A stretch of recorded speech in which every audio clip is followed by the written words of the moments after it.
Was Ramon Ray, publisher of zoneofgenius.com. We have an amazing episode for you today, as we have each and every day. Thanks for being here. Let me change my audio on my microphone. Not sure if the audio is any different, but I'm going to change it nevertheless. What are we going to go over today? And as always, we talk about lessons learned from often the billion-dollar bigger brands that we see in the headlines and what that means to our businesses. Why do we do that? Because success leaves clues, and oftentimes the smaller businesses, their journey is still going on, and it's fun to identify with companies that we hear about and know what we can learn from them. So we're going to touch on Stranger Things has added $1.4 billion to U.S. GDP, why that is and what that may mean for us.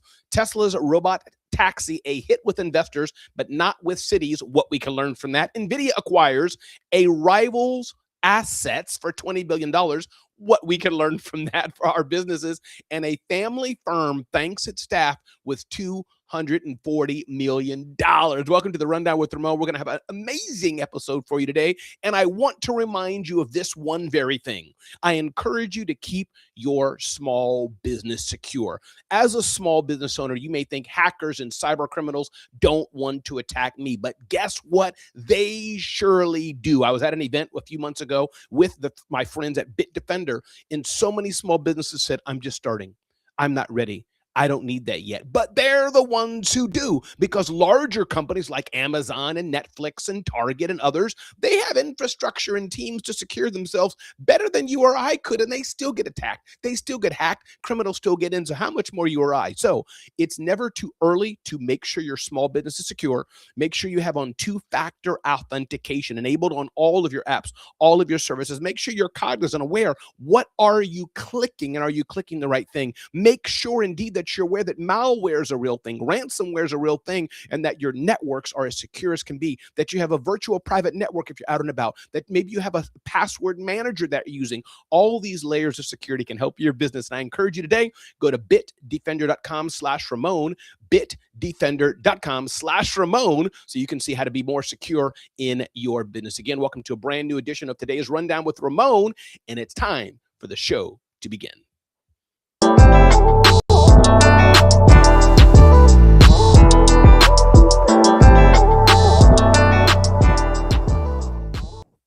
All right. I was laying in bed today. I got up at 5 a.m.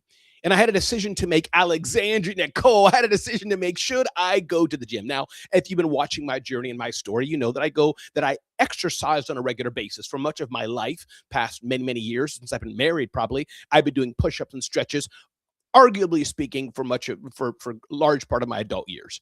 And then I'm pretty cognizant of what I eat the last few years, drink plenty of water, and I may have a soda now and then. I can geek out on pound cake or apple pie and all those things, but I'm pretty cognizant of what I'm having.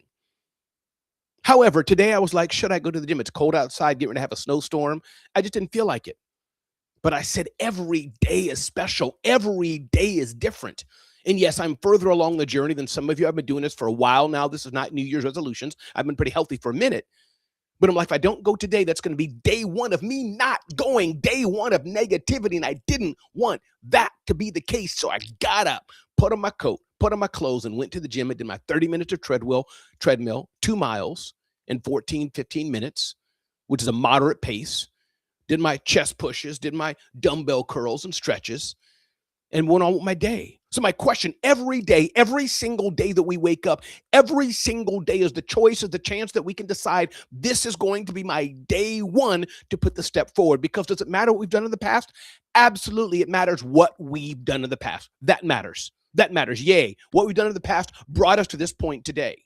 But what we've done in the past won't take us to the next step. The only thing that will take us to the next step is doing the next step now to propel us forward. You feel what I'm saying? We can't just rest our laurels. We can't just rest on what's been done. We have to make sure that every day is a motion that is going forward. This is the message, the headline message I want to bring to you today.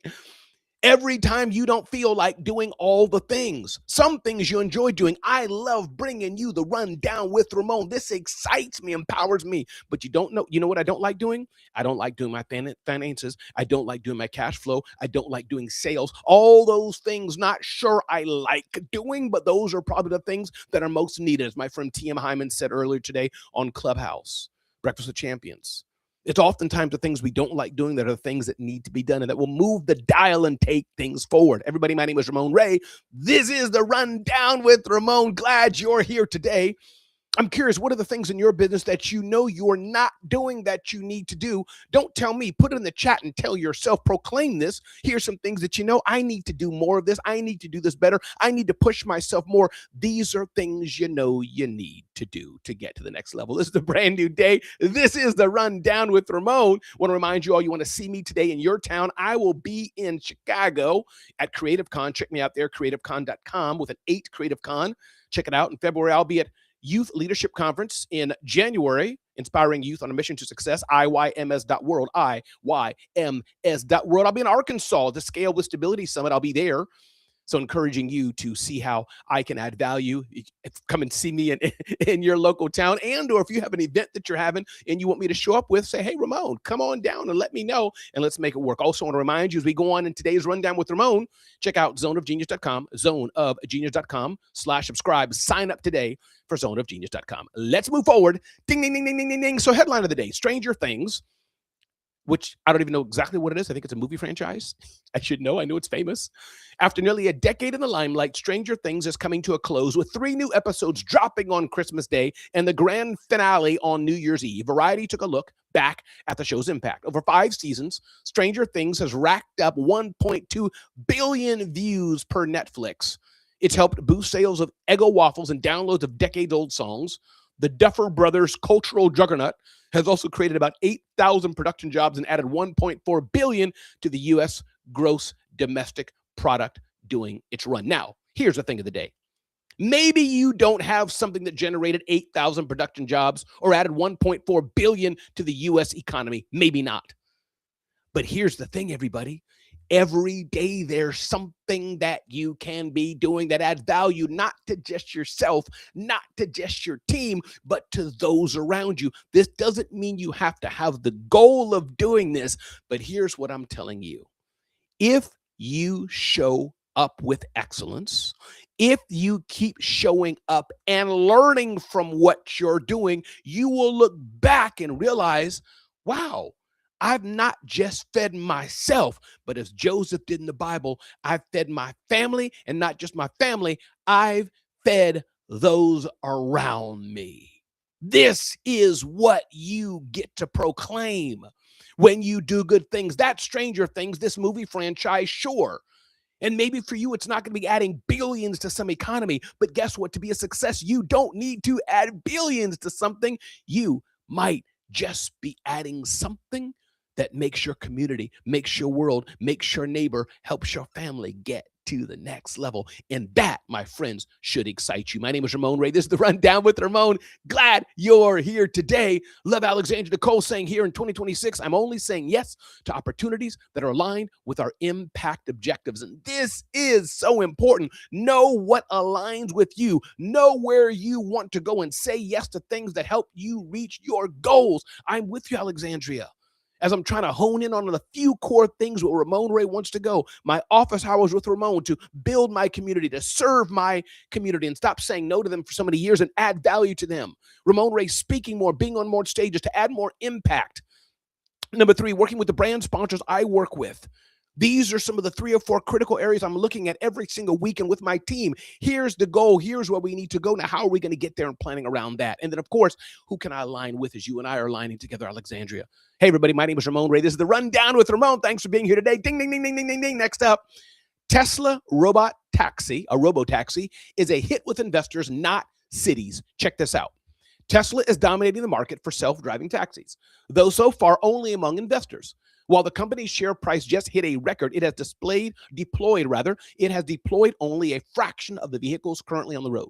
Rival Waymo operates more than 2,500 autonomous taxis nationwide and says it has 200 alone in Austin, Texas, where Tesla has about 30.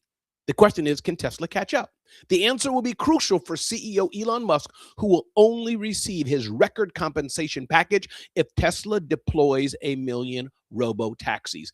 Here's the nugget. Thank you so much for putting that up there, Alexandria. Appreciate that. Very kind of you.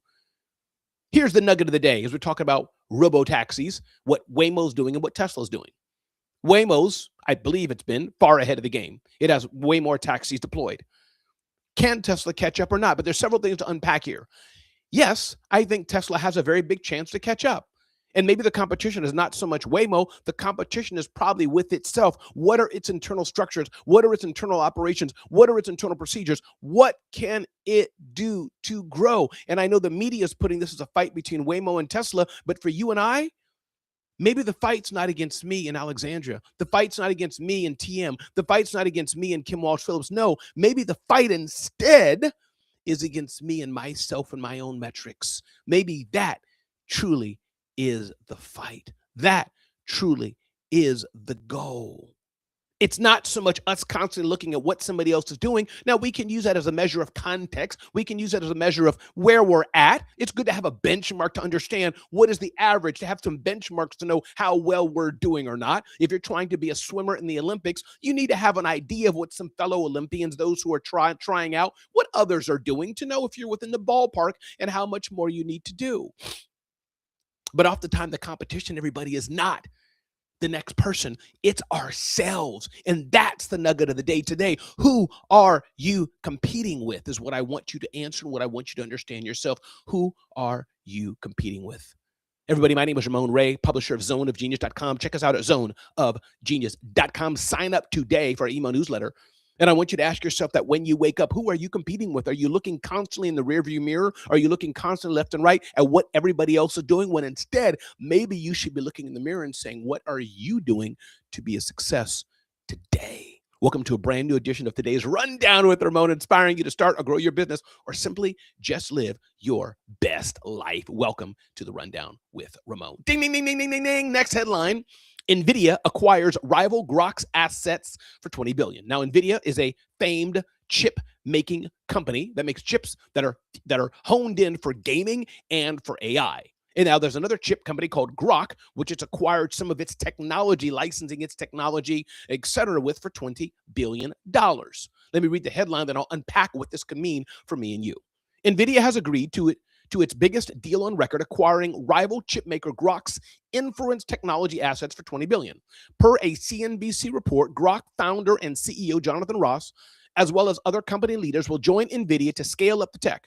In a blog post, Grok described the deal as a non-exclusive licensing agreement with NVIDIA and added that Grok will continue operating separately under CFO turned CEO Simon Edwards. In an email to staff obtained by CNBC, NVIDIA CEO Jensen Huang said the deal will expand its real-time capabilities. Now, what's interesting about this deal, NVIDIA makes chips. Grok makes chips. NVIDIA has invested in, as it were, acquired or licensed its rivals' assets, given them money to grow. This is what I call, I think the word is, blue ocean strategy. And what's interesting about this is Jensen Huang, if you look back at his past and what he's done and how he's dialed in and what he's doing, he's a man of deep integrity. He's a man of a can-do attitude. He's a man seems very value-driven and purpose-driven. And when I see this billion-dollar deal, it seems to me that Jensen Huang of NVIDIA is saying, you know what? There's room in the market for all of us. That Ramon Ray can, in fact, invest and give money to a fellow speaker who's also on stages. That doesn't hurt Ramon, maybe because Ramon feels that makes the pie much bigger for all of us because I'm secure in who I am and how I'm speak. They're secure in who they are and how they speak. So together, if I help them grow and invest in them, maybe this will build a bigger market for all of us. Maybe. And or maybe I need something they have that can grow my business because they're an expert in webinars, they're an expert in using Zoom, they're an expert in social media, so I can invest in them, work with them, grow with them, and that'll help me too, even though they're a fellow speaker, even though it may think that I'm taking money or I'm shooting myself in the foot. That's limited thinking. That's limited thinking. But if you want to have expansive thinking, if you want to have growth-minded thinking, you're thinking that, no, I can invest in somebody. I can pay someone. I can give my time, my energy, some other investment to somebody, and that will help them grow. Yes, that will help them succeed, but that won't hurt me. In fact, that will only help us both. As Mark Cuban said, I would rather have a piece of a watermelon than half of a grape. Now, there's things of control and ownership and all those things. But in the context I'm sharing with you today, don't have limited thinking. Don't have limited thinking and think that, oh, if they have this, I won't have that. That's limited thinking.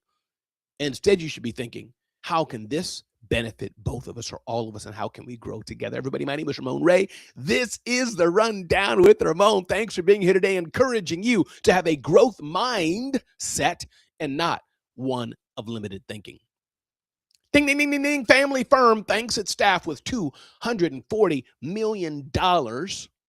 Headline of the day: when Graham Walker decided to sell his family business Fiber Bond for $1.7 billion, he did something unusual.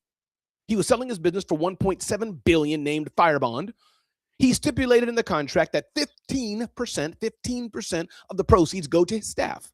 Ultimately, 540 full-time employees were awarded $240 million in bonuses, though they'll get the full amount only if they stay with Fire Bond for another 5 years. A condition meant to ease the ownership transition. While staffers frequently benefit from IPOs, it's far less common for those without a stake in the business to profit from a big sale. That's pretty fair. The owner of the company is saying, I need to sell the company. This is great. He wants to sell the company for whatever reason, and he's going to make a profit. And the family business, those who have a stake in the company, they're going to make a lot of money. That's great. But the owner buying the company, the new owner, is saying, hey, I don't want to buy this company, have the key staff leave. So what do? They could just say, for the key staff only, the key staff we need stay. But the owner said, no, everybody who stays, if you stay with this company for 5 years and help build it, you will get a payout as well. That's pretty fair. Everybody, treat your employees well, treat your staff well, treat those you're hiring well. And those who are not working out for you, those who are not a good fit, you should fire them and let them go anyhow. Everybody else, you should treat well. Yes, you're the investor. You put in the risk. You should get the bigger part of the reward. You should get the lion's share. No shame in that. But my encouragement for you today is treat everybody well. Treat everybody good. Everybody, my name is Ramon Ray. This is the Rundown with Ramon J. Miller. Love it. Hashtag partnerships compound 100%. Jay, thanks for being here, listening to us on LinkedIn. I'll be back in a minute. By the way, if you have a question for me, anything you want me to answer right now, put it in the chat. Let me know, and I will answer it live.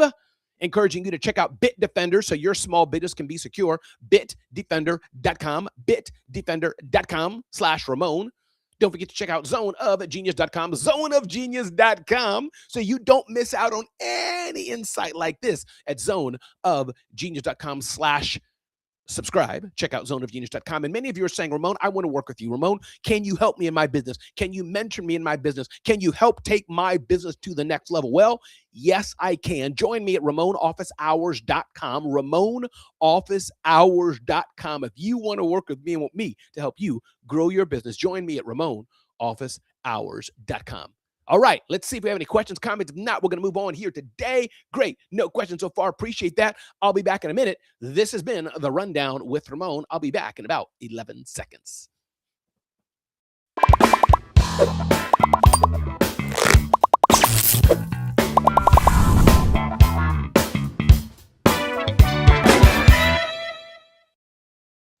All right. We are back. Wishing you a wonderful, wonderful day.